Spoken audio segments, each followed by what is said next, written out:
Americans terrify me, and we need to talk about it. Hello, you gorgeous donuts. Today, we're going to be looking at some of the wildest things that Americans have said on the internet. And trust me, there's a lot. And the longer this video goes on, the worse it's gonna get. Bro, nobody uses euros. A dollar is probably 3 euros or something. A dollar is the strongest currency. Too right, brother. Yeah, literally, nobody uses euros. Like, nobody in Europe uses euros. They all use dollars because everyone knows if you're not using dollars, you're not cool. I've tried to, like, bring it in the UK myself. Like, I've started going to Aldi and, like, trying to pay in dollars. They're not buying it yet, but I'll work them down. Don't you worry about that. I'm just going to show them this comment, and then that might work the next time. Also, like, this person seems to think that the dollar is so strong that you'd get 3 euros in return for one. I'll show you the actual exchange rate right now. 0.85 euro. Well, he was close. You've got to give him that. You don't even get 1 euro for $1. One thing I will say, though, right, Americans, because I again, when we do these videos, I'm not taking the piss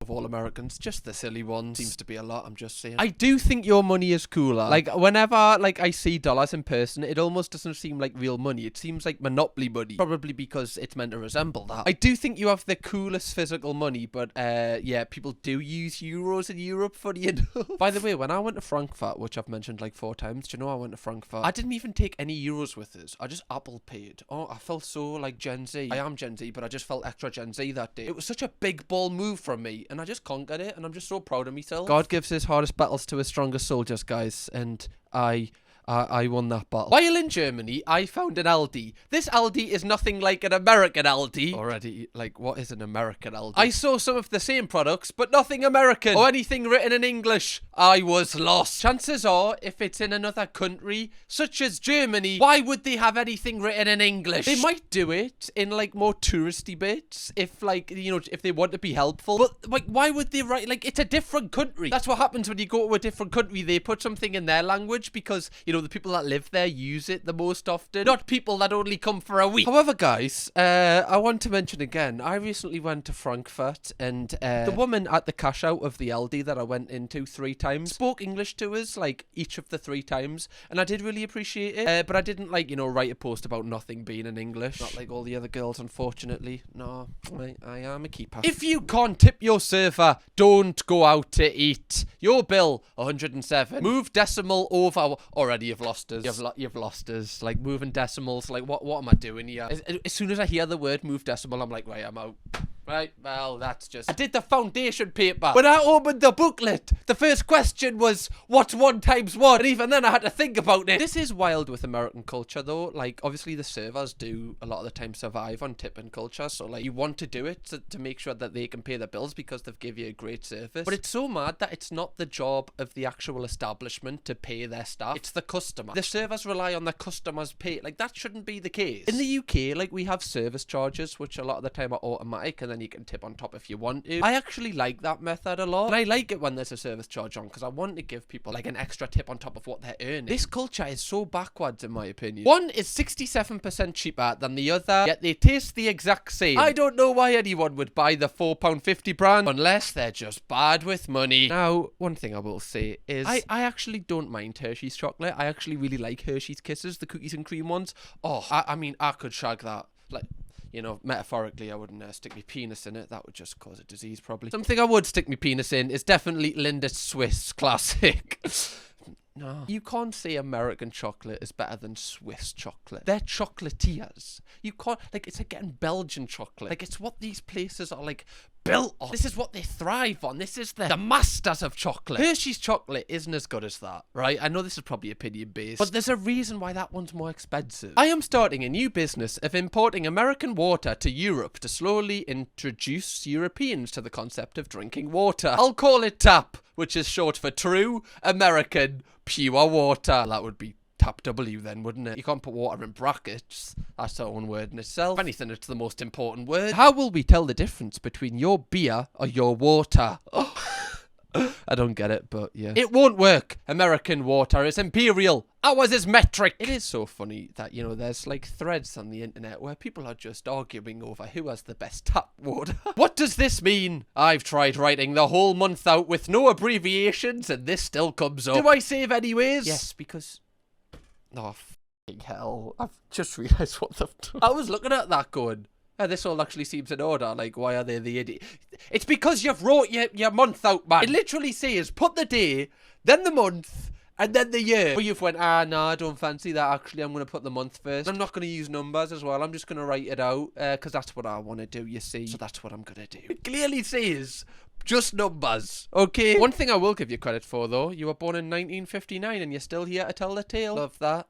Love it. Especially, you know, being an American, not having, you know, the free healthcare. Right, you gotta rate it. Got to rate it. Also, how would you kind of tick the, you know, the deceased box if you were, you know, deceased? Like, how would that work? That would, like, you know, if I did come back from the dead, the last thing I would be doing is answering some ticky box questions. Be a terrible thing to come back for. What country do you absolutely recommend avoiding in Europe during this summer? All of Europe. Too dangerous with all the riots, the floods, the earthquakes, the typhoons, rebellions, thieves, and scammers. You only get a new with typhoons, though, don't you? You do, Also dangerous foods without EPA labels, and traffic is just suicide. Really? It's too dangerous. Stay in the US. First off, okay, I feel like I need to defend Europe here. The most earthquakes and, you know, that kind of thing you hear about is happening in America. Like, you rarely hear of, like, they do happen, obviously, but as a quantity, I feel like I always hear about them more on the news being more severe in America. Mother Nature disasters seem to happen a lot of times in America when I hear about it. I love the fact that Americans think Europe is all one place. Like, you're going to get the same thing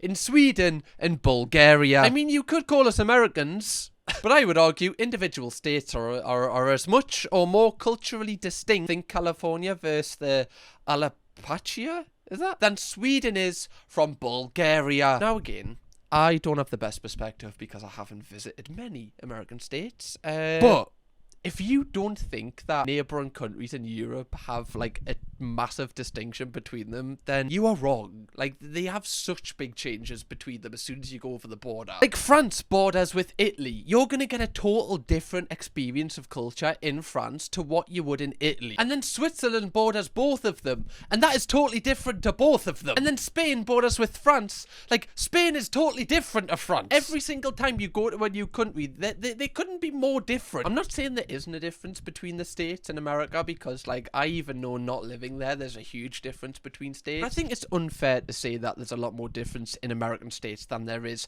in actual different countries in Europe. For one, nobody speaks the same language in any of them. At least you have that in America. No country has pancakes, spelled with a K there, other than USA. Other countries have things that kind of looks like it, but they have different ingredients and preparation. You can't compare things that are not made the same. They are not meant to be pancakes.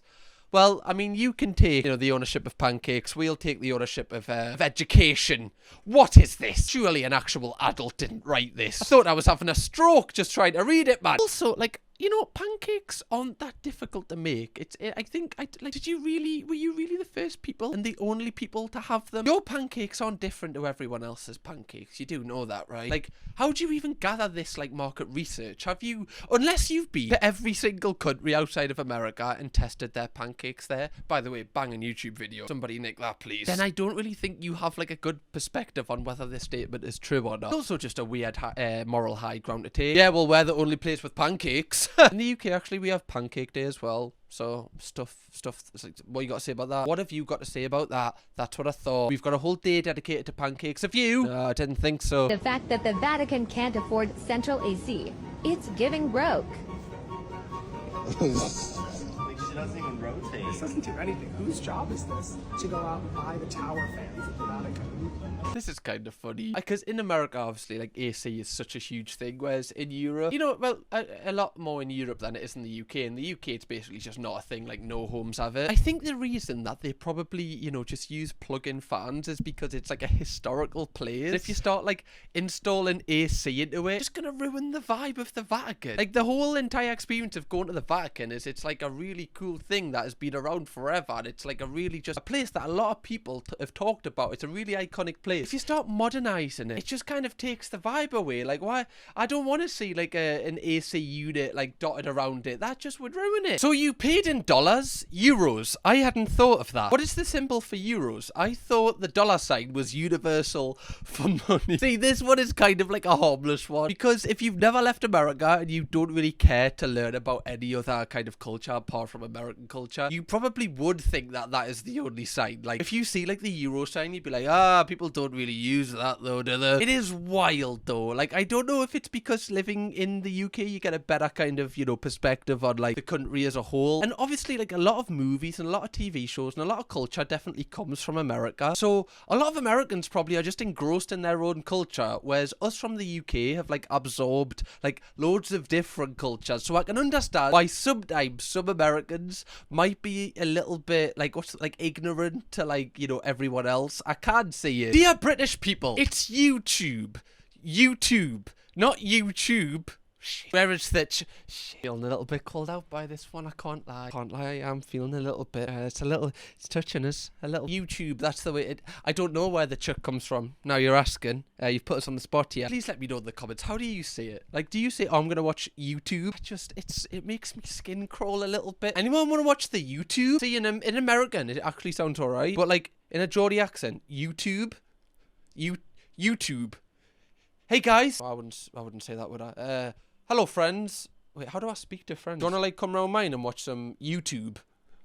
See, it just doesn't... I just can't get my head wrong. It's YouTube. It just is tube. I don't know where the chuck comes from. It's what the cool kids kind of put their own spin on it. It's like the slang we kind of use. Didn't expect you to know about it, obviously not being cool on that, right? You know, I'm just saying. I shouldn't need subtitles to understand someone speaking English. British people need to get the out of their mouth before they speak. I mean, I don't think I'm the best, you know, poster boy to kind of argue against this. I get, you know, quite a few comments from people saying, "What? He's not even speaking English. I don't even understand him. Why is he speaking so fast? Why is he so ugly?" Sorry, I added that one in myself. We're the inventors of English, so surely we're the ones speaking it right. I do understand that, you know, with Scouse accents, maybe Geordie accents as well, it does sound like there's something blocking our mouths when we're speaking, especially with Scousers. It sounds like, you know, a little bit of spit still in there. With Geordies, it just kind of sounds like we all have a kind of a subtle lisp. Oh, that might just be me. That might just be me. But I'm not letting you have this. It's YouTube, not YouTube. I will never say tube. Okay, so this one is like a recent one from like the hot weather we've had in the UK. Someone was saying about it being 30 degrees. 30 degrees? You mean 86 degrees? Blood wouldn't last a day in a California summer. I believe that's like 30 degrees Celsius, which we use over here. Like, I believe Americans use Fahrenheit, right? Like, surely you use common sense. Like, you wouldn't be able to survive at 86 degrees Celsius. You would just burn to a crisp. Also, this is a funny thing that a lot of Americans have been saying when, like, people from the UK have been complaining about the heat. I don't think some Americans get it. Like, the heat over here is a lot worse because we're only a small island. So, like, obviously we're very close to the shore, a lot of us, compared to America. When the heat comes, it's so stuffy and it's so humid and it's just like, it's hard to breathe and it's just so clammy. Whereas in America, obviously, you're just a huge place, so you don't really, like, feel the effects of that. Also, you have air conditioning and a lot of your houses are built for heat. Over here, our houses aren't built for heat. They're built to keep the heat in because we're used to such rainy and cold weather. So when it is hot for like a week or 2 weeks of the year, it's just unbearable. It's so unbearable. And then get an aircon unit, like a portable one, it's like 200, 300 quid. And you're like, well, is it really worth it for, like, you know, this only might last a week? And then, like, by the time you're contemplating it, the heat's already gone. And then you have the same exact conversation every single year and you never end up buying it. You just buy a 30 quid fan so the hot air just kind of blows in your face and somehow it's a little bit more comfortable. Whew. How to get that off me chest? England doesn't speak English. They speak British. America speaks English. British is a nationality. Yeah, you do know that, like, you know, Scotland has its own language as well. Not many people use it, but it does. Ireland has its own language. Wales has its own language. All of the signs in Wales are English and in Welsh. Like, British isn't a language. Like, how can you claim ownership over the English language when it's literally called the English language? Not the American. It's literally English. How are you taking that away from England? Our poop is solid here. Bidets came from countries where liquid poop is daily. Americans aren't gross for not using them. Everyone else is gross for needing them. Again, just factually incorrect. Like, if you don't want to use a bidet, that's completely fine, right? Like, I respect it. If you don't want to use it, that's entirely up to you. But don't say that the people who do choose to use it is because, they just out rusty water every single day. How are their intestines still alive? It literally makes no difference if it was liquid or solid. You do know that you don't in the bidet, right? It's so funny that this person in their personal life will be, like, spreading this as fact. Like, God, yeah, have you heard about, you know, Spain? Yeah, everyone's out rusty water. They want to do something about that, right? Using their bloody bidets. Surely there's a better fix than that. No offense to Europeans, clearly going to be offensive then. But Europeans live in tiny houses and eat melted cheese over boiled potatoes and call it luxury. We don't do that here. Luxury is luxury. It's not old money. We're liquid poor. Bullshit. BS. Well, sorry, I thought that said we're liquid poo. I was starting to think this is like some sort of trend that I've just not cottoned onto. It says liquid poo, not liquid poop cup. Do we, in the UK, do we put melted cheese over boiled potatoes and go, yeah, well, we're treating ourselves tonight, love. It's a special occasion. Get the cheese and potatoes out. I've never had that before. Maybe that's outside of my, our tax brackets. Maybe that's just for the rich billionaires. Cheese over potatoes. Like cauliflower cheese? Is that what they mean? But that's cauliflower, it's not potato. I have no idea what they're trying to say here. Where have you got this information from? That's what I want to know. Who has gave you this information and you've just treated this like fact? That is one of the scariest things about TikTok, just off topic, is like how little people know and decide to comment. So like if there's a TikTok on anything, people talk as if they know what they're talking about, and they just don't. Like a lot of the time, the comments just have no idea what they're talking about. Like I remember like doing research on mortgages like recently, because like hopefully one day I'll be able to get my own mortgage. Like people in the comments are talking as if they're fact, like they're arguing with mortgage brokers, people who do this as a full-time job. It's so strange. You mean soccer? In the whole world, only 4 countries call it soccer. Did your country land on the moon? Does your country have free healthcare? Oh, I mean, we're pulling out the trump cards now. We're pulling out the death notes, aren't we? Right, we're pulling out the ace cards here, just out the back pocket. There we go. Boof. We're all putting our dicks on the table and everyone's suffering. Such a weird flex, by the way. Like, they're just arguing over what's football called, and you're like, well, actually, did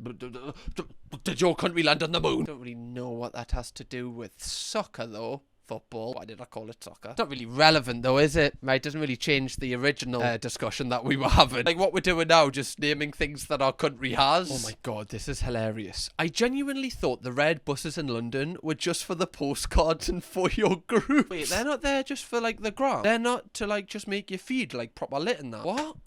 Oh, what, like people actually use them? Oh, that's a bit shit. Well, like people use them to get where they're what, a bus? That's mate, what are you doing? It wasn't until my friend bought tickets as we boarded that I shattered my movie set illusion. I really wish I could have been a fly on the wall when whoever wrote this went on a bus for the first time. Yeah, chances are, like, going on a bus, not all the time, but sometimes will, just stepping foot on a bus will shatter your movie set illusion. I remember, like, I used to get the bus to school, and I remember someone was, a woman was, herself at the back of the bus. So if anyone, thought this bus was some sort of like movie set, that probably would have ruined the, probably would have broke the fourth wall a bit there. Just this woman pleasuring herself at the back of the bus, right? I guess she was sitting away from everyone, so you've got to give her that. She was a little bit respectful. Just wait until you get home though. There's no excuse for that on the bus. Not excuse at all. Okay, so this is like Egyptian police talking to American tourists who like want to do something that they can't do. Respect our country and our law. Okay, so your message has been already received, and you can go back and turn back to Cairo. We're supposed to arrange all of that. We could do it in America. Okay. Why can't we do it here? What are you doing here? It's against our law.